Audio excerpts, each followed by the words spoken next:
Nenhum nome foi mais estudado na ciência política nos últimos anos do que o do controverso Steve Bannon.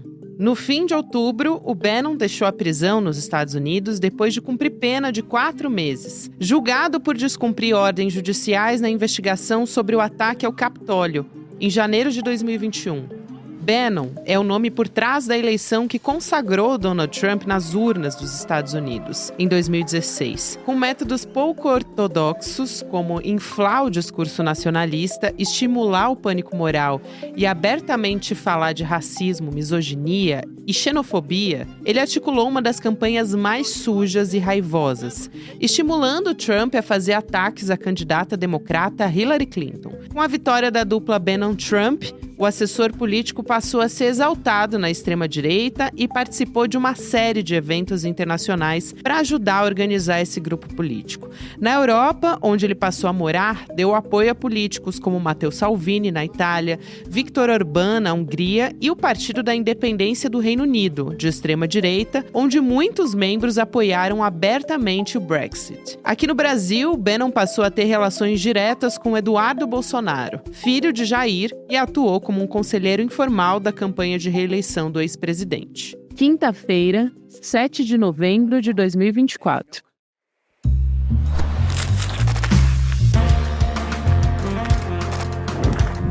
Sou a Gabriela Varela, esse é o podcast Detalhes, e aqui mais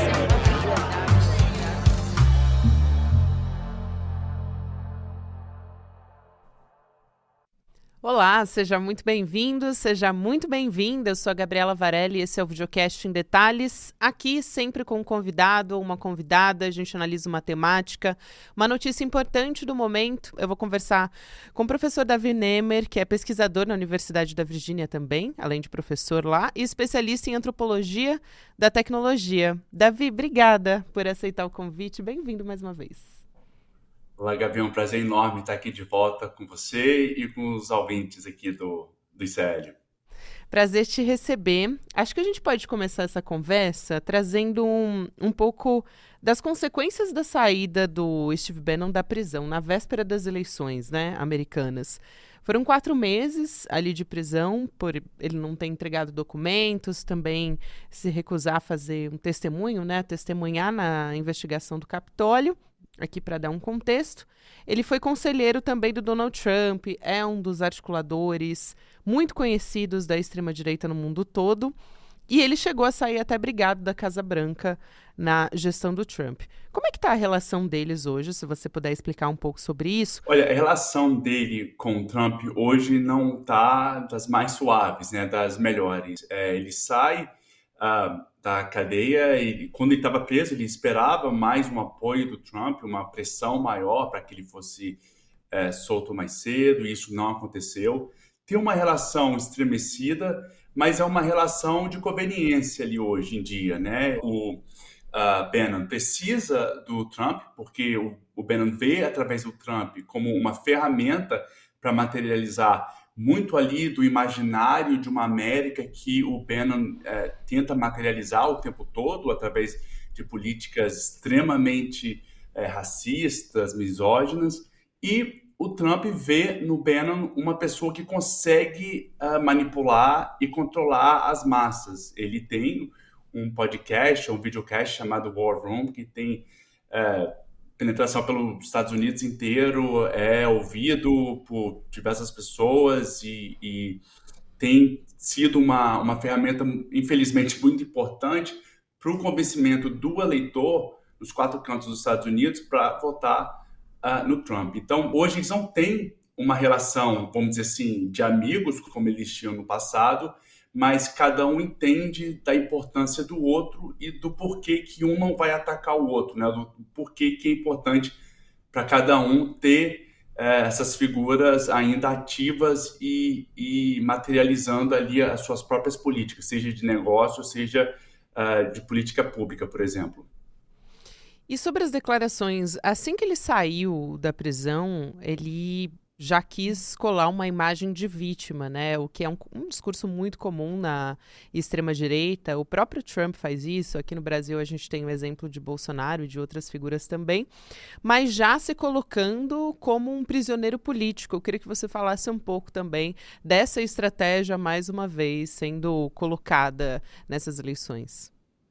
É uma narrativa que a extrema-direita adora, né? A gente vê muito isso no Brasil, com as pessoas que foram presas depois do ataque terrorista em Brasília, se chamam de prisioneiros políticos. E ele também abraça essa narrativa, porque no entender dele, ele acha que todas as ações, independente de elas serem legais ou ilegais, estão para o melhoramento da nação. Ou seja, para ele tudo é necessário para que a América vire essa América imaginária dele, ou seja, uma América branca, sem imigrantes, onde que os homens lideram, né, os cargos principais da nação.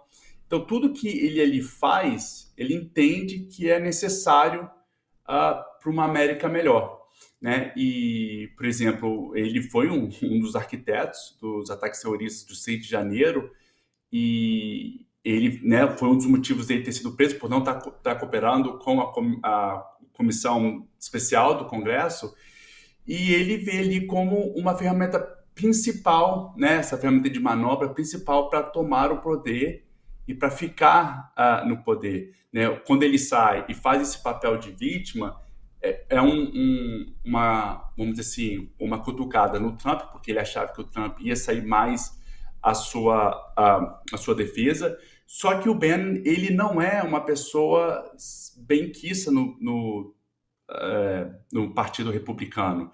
Na verdade, o Partido Republicano está bem rachado com a escolha do Trump. Tem os republicanos tradicionais que seguem os valores conservadores, sabe lá quais são esses, mas que seguem os valores conservadores, que não identificam com os valores passados por Trump, né? E o Trump consegue sequestrar boa parte do Partido Republicano porque ele é o único que consegue eleger candidatos hoje, né? Os candidatos que seguem essa linha trumpista, essa linha mais extremista, é que consegue se eleger. Então, o Partido Republicano se sente refém, né, do trumpismo, e essas pessoas que são críticas do trumpismo também são críticas, né, do Steve Bannon por ter favorecido o Trump, ou até mesmo criado esse que a gente chama em inglês, né, de playbook, ou seja, essa guia de como seguir uma política extrema para angariar votos através de populismo, enfim. É interessante quando você coloca esse discurso, perceber como ele está alinhado com a extrema-direita, com o discurso que a extrema-direita faz aqui no Brasil, né? Os parlamentares daqui, por exemplo, costumam dizer que é uma democracia relativa. O Steve Bannon vai, quando ele sai da prisão, e diz que não existe governo, existe um regime, que as eleições foram roubadas em 2020. Então, tudo isso faz parte de um discurso, de uma estratégia do Bannon. Eu queria que você contasse um pouco da história dele, porque é uma história interessante, porque a família dele, os pais dele, apoiavam o Partido Democrata e, mais do que isso, até na época, as eleições do John Kennedy. Então, ele seguiu por um caminho, enveredou por um caminho completamente diferente da família dele, né, Davi? Exato. O Steve Bannon, ele é meu vizinho aqui, ele é de Richmond, na Nasceu Virgínia. na Virgínia também, né? Né? Estou aqui em Charlottesville, é aqui do lado.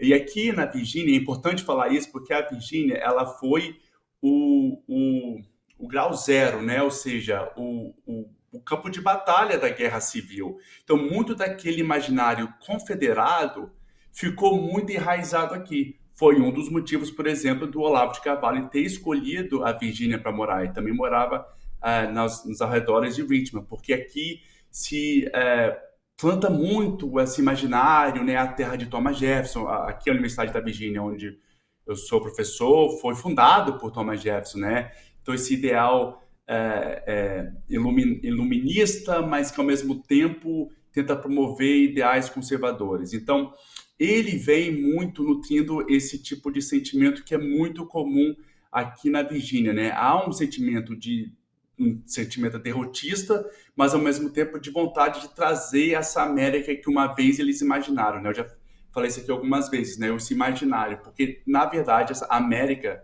que eles imaginam nunca existiu e nunca vai existir. Mas enfim, isso é importante falar porque daqui ele começa a nutrir esses sentimentos, ele vai para fazer faculdade aqui na Virginia Tech, que é a universidade rival aqui da minha. Estou aqui na Universidade da Virgínia, ele foi para a Virginia Tech. Depois ele faz um mestrado na Georgetown, que é uma universidade super reconhecida, privada, ali em Washington, D.C., e depois faz um MBA em Harvard. Ou seja, uma pessoa extremamente letrada, com acesso a boa educação, e é isso que dá a ele o primeiro acesso a essa rede que ele consegue depois capitalizar em cima. Né? Ele começa, por exemplo, trabalhando no sistema bancário, né? Ele trabalhou no Goldman Sachs, também foi conselheiro financeiro, abriu uma empresa nesse sentido, e aí ele entrou mais na questão da indústria da mídia, e é ali que ele funda o Breitbart. Do Breitbart, realmente, ele consegue expor ali todos os seus valores, no sentido em que era preciso fazer uma mídia que não fosse comprada, não fosse controlada por bilionários. Aí ele começa a expor um pouco desses sentimentos que os judeus que controlam, né, as grandes mídias do mundo. Então é preciso ter uma mídia de resistência, e a Breitbart sai, né, com esse sentimento. Então ele começa a publicar bastante coisa extremista, antissemita, conteúdos que até ali, a primeira campanha de Trump, foi o que impulsionou bastante o Trump, né? Com Já que ele certeza. consegue trazer um público que não estava muito exposto, já que em 2016 a gente falou muito daquele voto envergonhado, né? Justamente eram essas pessoas que se sentiam oprimidas pelo sistema, mas são pessoas que eram, na verdade, favorecidas e privilegiadas pelo sistema, mas não se sentiam representados. Então, a Breitbart consegue ser esse canal de capitalização, né, desse eleitorado mais ferrenho, mais extremista do Trump, e que é quem tem mais vontade e motivação de ir para as ruas para protestar a favor do Trump, para mostrar apoio.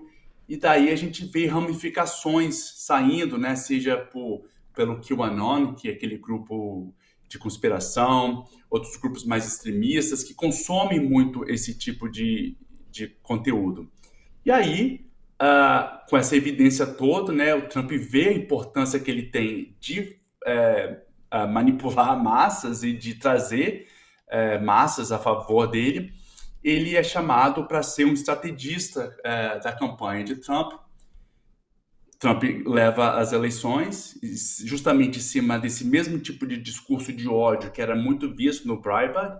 Uma vez eleito, o Trump ele assina uma ação executiva, ou seja, uma ordem executiva, nominando o Steve Bannon como um assessor de segurança nacional. E é daí que a gente começa a ver essas políticas extremamente racistas, como realmente materializar, né, a construção do muro, aqueles travel bans, né, ou banimento das viagens de países africanos, por exemplo, Somália e tal. Nessa época que a gente vê o Trump falando que, na verdade, o tipo de imigrante que ele quer é um imigrante da Noruega. A gente sabe muito bem o que significa, né? Ele quer aquele imigrante, aquele ideal no imaginário dele, que é o branco, o educado, como se isso não fosse possível em outros lugares do mundo, mas nesse imaginário deles não tem. Então, todas as políticas mais extremismo e racistas, a gente vê o Steve Bannon por trás deles, né? E o Bannon, ele, como a gente fala muito, né, o playbook do Bannon, ele promovia muito essa guerra cultural, né? Essa guerra antigênero. Essa guerra antigênero, na verdade, é tudo que envolve políticas de proteção de pessoas trans e de mulheres também. a ponto que a gente vê o Trump sendo responsável por indicar, aqui não se chama ministro, né, mas os juízes da Suprema Corte, que foram escolhidos a dedo para justamente barrar, né, ou derrubar o Roe versus Wade, que era a lei que garantia o acesso, né, das mulheres a seus direitos reprodutivos e ao aborto. Com se ele consegue acabar com isso. E isso, novamente, faz parte dessa guerra cultural que o Steve Bannon sempre promoveu. E, mais para o final do governo Trump, eles brigam porque o Bannon tem um entendimento que o Trump precisa ser mais extremista, só que, ao se tornar mais extremista, o Trump perde apoio popular. É claro que ele vai ter sempre os mais extremistas o apoiando, mas o extremismo mesmo não é muito atrativo para o americano, para o cidadão comum. Mesma coisa no Brasil. Toda vez que a gente via o Bolsonaro esticando a corda, como a gente falava aí no Brasil, ele perdia apoio popular, né? Saíam aquelas pesquisas e mostravam que ele não tinha tanto apoio. Quando ele moderava mais, ele tinha mais apoio, mesmo aqui nos Estados Unidos. Então, entre outras coisas, né, esse enfrentamento deles fez com que o Steve Bannon saísse do governo e logo quando ele saiu, ele coloca como missão virar a Europa, porque dentro desse pessoal, né, que está nessa guerra cultural, eles entendem que todo o progressismo, todas essas políticas que eles chamam de identitárias, na verdade, vêm da Europa. Então, é preciso tornar a Europa um pouco mais conservadora, enfim. E aí ele foca na Itália, com o Matteo Salvini. Matteo Salvini, ele ganha uma primeira eleição como primeiro-ministro e depois perde. Depois o Steve Bannon tenta na Suécia, ele tem algumas vitórias, poucas, no Congresso, né, Nacional, mas não tem vitória expressiva. Tenta na França com a Marine Le Pen, também não ganha. Então, assim, por mais que no Brasil a gente tenha uma ideia do Bannon ser poderoso, porque ele é associado à figura do Trump, ele coleciona muito mais derrotas do que vitórias. A vitória mais expressiva dele realmente foi o Trump. É claro que ele fica com né, com essa ideia de ser homem forte, porque ele causa muita confusão, né? Ele causa muita, ele desperta muito essa raiva, esse embate, e isso transfere para ele essa ideia de que ele é um homem vigoroso, né, que vai para a luta, mas que na verdade não vai e, novamente, coleciona muito mais derrotas do que vitória.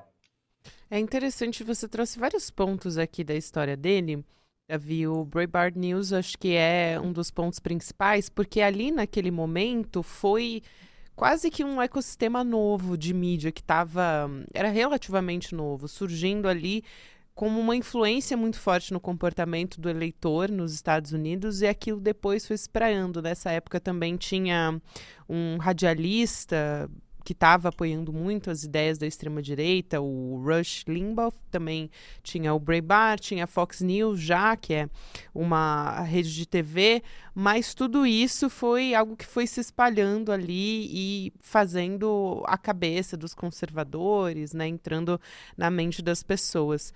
E também um outro ponto importante da carreira dele foi quando ele trabalhou na Cambridge Analytica, né, que era uma empresa de consultoria política e que teve envolvida num escândalo muito grande, ficou conhecida pelo escândalo numa coleta de dados de milhões de pessoas no Facebook para fins eleitorais. Isso também foi super importante quando a gente pensa na trajetória dele. E aí você já puxou um fio importante, que é o efeito que ele tem, que não é assim tão forte, mas que acabou sendo uma articulação com outros países também.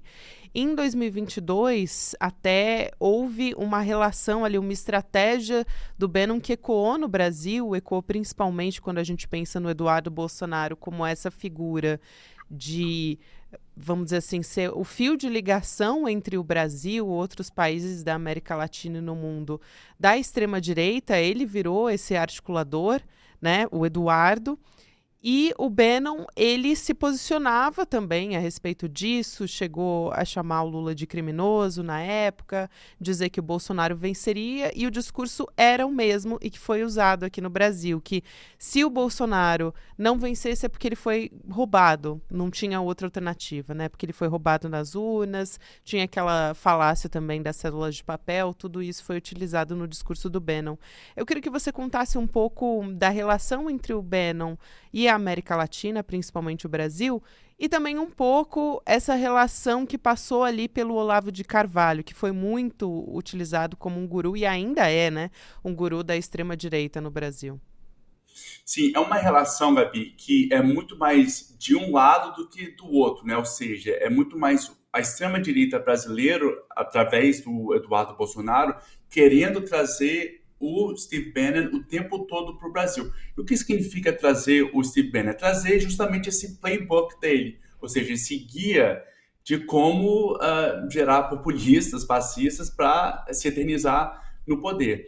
Em 2018, a campanha do Bolsonaro fez um convite oficial para o Steve Bannon para fazer parte, para ser ali o arquiteto, né, da campanha de Bolsonaro. O Steve Bannon negou o convite porque ele já estava envolvido nessa empreitada de virar a Europa, ou seja, já estava trabalhando com grupos locais na Europa, porque esse era o objetivo principal dele no momento, mas que simpatizava pela linha ideológica e que se colocava ali à disposição, mas que nunca trabalhou de fato ali em 2018 na campanha de Bolsonaro. Com o Bolsonaro eleito, é claro que o Steve Bannon vê um interesse um pouco maior no Brasil, porque o ser presidente do Brasil, que é um país, né, a quarta maior democracia do mundo, tem o seu valor e poderia-se ter o Brasil como um grande laboratório da extrema-direita mundial. Então, o Steve Bannon, ao criar, né, junto com diversas figuras da extrema-direita, o CEPAC, que é uma conferência da extrema-direita, coloca ali, convida, né, o Eduardo Bolsonaro como embaixador no Brasil.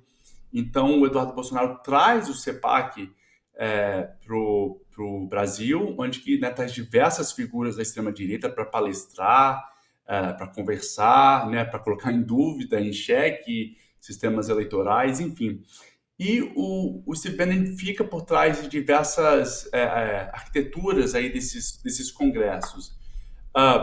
O Steve Bannon nunca se viu muito interessado no Brasil, por mais que ele entendesse que o Brasil poderia ser um espaço, né, de um laboratório para a extrema-direita, mas ele nunca se viu pessoalmente interessado nas questões do Brasil. Novamente, ele se alinhava por questões ideológicas, mas nunca trabalhou de fato ali. Outra figura, né, como você mencionou, Gabi, que tentou o tempo todo se aproximar dele foi o Olavo de Carvalho. O Olavo de Carvalho vem também nesse mesmo pensamento, por isso que ele se instalou aqui na Virgínia, trazendo esse ideal, né, de uma sociedade perfeita que seguisse aí os preceitos dos confederados, né, na época nos Estados Unidos, antes da Guerra Civil. E são valores que tanto o Bannon e o Olavo de Carvalho compartilhavam. Não se tem muitos registros de colaboração entre os dois. Sabe-se que o Olavo de Carvalho replicava muito dessas guerras culturais, desse playbook do Bannon, e fazia essa tradução para o Brasil, né? O Olavo de Carvalho foi responsável por traduzir diversos autores americanos que promoviam esse tipo de sentimento, né, da guerra cultural, da guerra anti-trans, anti-direitos humanos, enfim. E eram autores e pessoas que sempre circulavam com o Steve Bannon. Então, o Olavo traz, né, através ali dos seus cursos de filosofia, há quem conteste, né, que era de filosofia, mas enfim, eram cursos dele, e ele abriu um grande negócio de bibliotecas, onde que esses extremistas abriam bibliotecas e vendiam os livros que o Olavo empregava nos seus cursos, e era um grande negócio, já que o Olavo falava, olha, vocês vendem os livros e eu dou o mercado que vai comprar para vocês, que são meus alunos dentro desse meu curso de filosofia. Então ele consegue influenciar o Brasil nesse sentido, indiretamente, mas diretamente o Steve Bannon teve pouca influência de cooperação, principalmente. Não foi nem a primeira vez que ele foi preso agora. Teve uma fraude milionária na época da campanha do We Build the Wall, que é Nós Construímos o Muro, o fundo para arrecadar doações para a construção de parte daquele muro, que era uma promessa de campanha do Trump na fronteira dos Estados Unidos com o México para impedir imigração. E ele acabou saindo, pagando a fiança, mas houve uma consequência ali para a imagem dele, tanto que o Trump tentou se dissociar da imagem desse fundo na época, né? E eles arrecadaram mais de 25 milhões de dólares, tinha a promessa de que essa arrecadação, esse dinheiro 100% desses recursos iam para a construção do muro, só que depois uma investigação apurou que ele e outros acusados estavam usando para bancar gastos pessoais também. Quando o Bannon se coloca como essa vítima do sistema, quem o apoia entende que é o sistema querendo acabar com o movimento MAGA, né, que é o Make America Great Again. Então, as pessoas que vão apoiá-lo, vão apoiar o Trump, jamais vão vê-lo como um criminoso, e sim como uma vítima do sistema corrupto, do Deep State, né, do Estado profundo, que quer acabar com o Trump e seus aliados a qualquer custo. Davi, quero muito agradecer a sua presença aqui. É sempre um prazer conversar contigo. Davi Nemer é professor e pesquisador na Universidade da Virgínia, especialista em antropologia da tecnologia. Obrigada. Espero te receber de novo em breve. Um beijo, querido. Até mais. Obrigado, Gabi. Às ordens. Um beijo. Tchau. Quero lembrar você, nesse final de episódio, que a gente vai ter uma nova turma de formação de empreendedorismo aqui no ICL. Então, o Empreendedor Mestre está abrindo mais uma turma de inscrições, a terceira turma que vai acontecer aqui. E a aula inaugural vai ser com o Edu Moreira. A gente vai ter essa aula no dia 14 de novembro, às 8 horas da noite. O dia 14 vai ser uma quinta-feira, então anota aí na sua agenda e acesse em Detalhes ICL para garantir sua vaga. A primeira aula vai ser gratuita e é um curso inédito para quem quer empreender aqui. Então, obrigada a você que ficou comigo aqui até o final. Você acompanha agora o Mercado Investimentos, na sequência o Rolê ICL, e nas plataformas de áudio você pode ouvir Em Detalhes em qualquer momento do seu dia. Tchau, tchau. Até amanhã. A Universidade de Harvard fez uma pesquisa que tem um resultado interessantíssimo. Uma história bem contada tem a possibilidade de aumentar em até 50% as vendas em relação a uma história mal contada de determinado produto. Mas não é só a venda de um produto que uma história bem contada pode ajudar. Ela pode ajudar as pessoas a se engajarem numa causa. Ela pode ajudar as pessoas a fazerem uma revolução. O poder das histórias é muito grande. E é por isso que no dia 14 de novembro, uma quinta-feira, às 8 horas da noite, no horário de Brasília, a gente vai lançar a nova turma do Empreendedor Mestre com a aula O Segredo das Vendas e da Persuasão. Como contar uma história que pode melhorar suas vendas, melhorar o engajamento das pessoas e te fazer alcançar o seu objetivo. Se inscreva agora gratuitamente nessa aula histórica e imprescindível. E no dia 14 de novembro a gente está junto. Um abraço.